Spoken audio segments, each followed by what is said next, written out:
What's going on, everyone, and welcome back to the Bit of Footy YouTube channel. In today's video, I'm going to run through my round 9 tips for you guys. Now, last weekend I only got 5 out of 9 tips, so I dropped down from the usual 6 out of 9 that I get.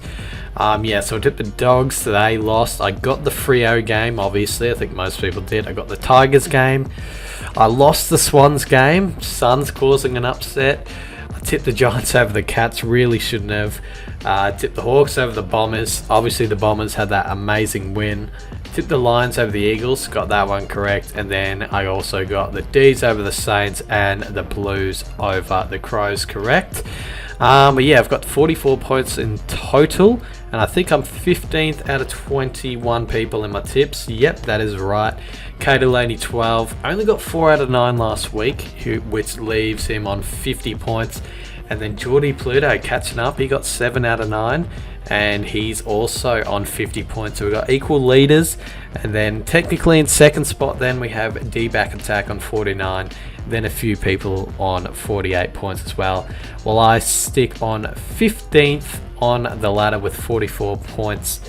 And last on the ladder has 31. So that is very interesting. Most people got 7 out of 9. I don't see an 8 out of 9 in there. So 7 out of 9 was pretty much the highest average that people got. Without further ado, let's get into my round 9 tips. Kicking off on Friday night, we have the Pies versus the Dogs. As much as I want to tip the Pies in this one, because I've seen the injury list for the Dogs compared to the team that we have, I'm such a pessimistic person that I'm going to actually tip the Dogs to win this one. I hate tipping Collingwood because I have that gut feeling that if I tip Collingwood, they're going to lose. That's the gut feeling that I have. I know a few other people that have that sort of feeling as well. I know a few people that have the complete opposite feeling and always tip the team that they support.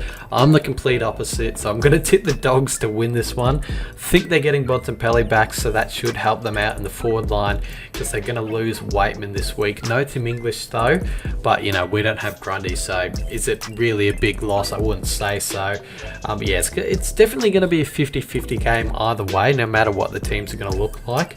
But I think the Dogs should get the job done. Still don't know why we're playing a home game against the Dogs at Marvel Stadium. That really confuses me, but whatever the point, I think the Dogs should get the job done over us, sadly. Then we have the Hawks taking on the Tigers to start off the Saturday games. Tigers played into form last week by us. Dusty Martin. I always get his name wrong.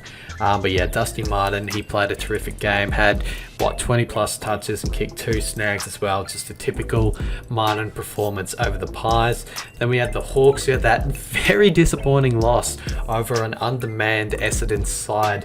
So I think the Tigers are going to get the job done. I think it's going to be a close encounter, another ripping 145 Saturday game to sit back and enjoy. I think the Tigers, they're playing back into a bit of form here, and they're going to get the job done over the Hawks at the G. We move on to Tasmania, where the Roos are playing Port Adelaide. Talking about a team playing into form. Port Adelaide 3 wins on the trot now. Complete opposite for North Melbourne. How many losses on the trot has it been for them? I think Port Adelaide are going to get the job done. They're looking really good. They're getting back into, their nice ball movement. They look a bit more structured than they did at the start of the season. They realistically should get the job done. You never know, Bloodstone Arena, we've seen some strange results down there in Tassie, but the way North Melbourne are going at the minute, you would think that Port Adelaide should get the job done, and that's why I've tipped them. St Kilda versus Geelong at Marvel Stadium. This one, another 50-50 game in my opinion. Saints, disappointing loss, but they played the D, so do you really call it disappointing the way that the Ds are going? The Cats, they had an impressive win up there in Canberra, and I think they're going to carry on that form to Marvel Stadium. Another 50-50 game. I'm going to say 50-50 a lot, but there's definitely a lot of 50-50 games in this weekend. It could go either way. I can see it like if the Saints control the game that they want to, if they get the pace on the ball, if they really, use that fast ball movement that they do have, they can win this game. But if the Cats control that fast ball movement, if they make the game the tempo that they want it to be at, they will win the game. And I think that's going to happen. So yeah, I've went the Cats over the Saints in that one. Then we move on to the Swans taking on the Bombers at the SCG. Gonna go the Swans in this one. I think the Bombers just had a miracle last weekend. Let's be realistic, and I don't think it's going to carry over to this weekend against a Swans side who have lost 2 in a row. Wouldn't want to make it 3, so I think this is an important game for them to win, and I think they will win it over the Bombers in this one. Then it is the Crows versus the Lions to round out the Saturday games. Gonna tip the Lions in this one. I just think you have to at this point, the way that the Lions are playing. Obviously, there's no Joe Danaher to worry about for the Crows. I don't think that's going to be a problem though. You look at the Lions, and even without Joe Danaher, they did a number on the Swans. They did a number on the Eagles, but that was quite expected. But they're just really playing some good footy. They're very well structured at the moment. The Crows, I've been impressed with how they've been playing in this season, but I just don't think they'll be able to get the job done over the Lions. And yeah, the Lions should get the win in that one. Moving on to the Sunday games, we kick off with the Suns taking on the Dockers at Metricon Stadium. Suns, a bit of a bogey team for the Dockers. I've seen strange games where the Suns can get the job done over the Dockers, especially at Metricon Stadium, especially at that ground.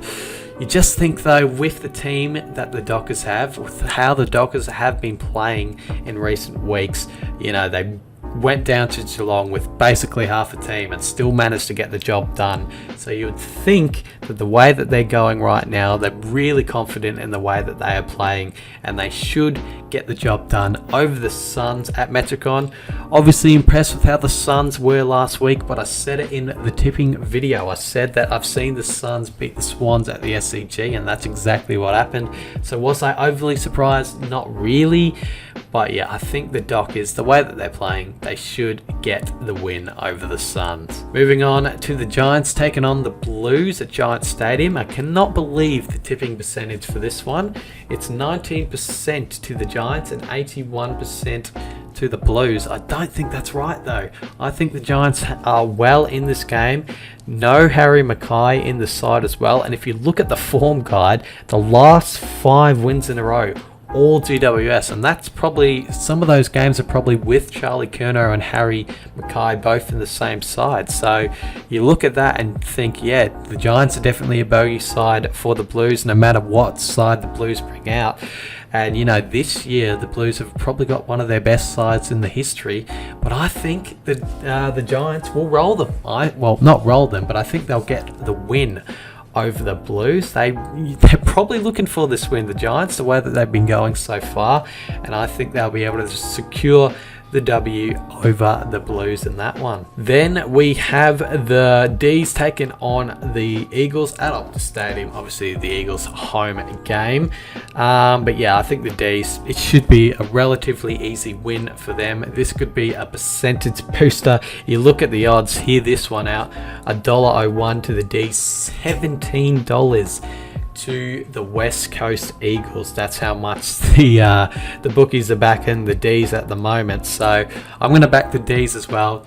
They're just going on very well at the moment. They're just moving along nicely. They're doing all the right things, collecting wins. Some of the wins may be ugly, but you just have to collect wins at the end of the day, and that's what they're doing very, very well. They're finding ways to get the job done, and well, I don't think they're going to have to find too many ways in this game. I think it'll just be an onslaught, but yeah, I think the D's should get the job done over the Eagles in that one. And that rounds out the round 9 tips for me. Hopefully you guys enjoyed this video, and I'll catch you in another video soon. Cheers.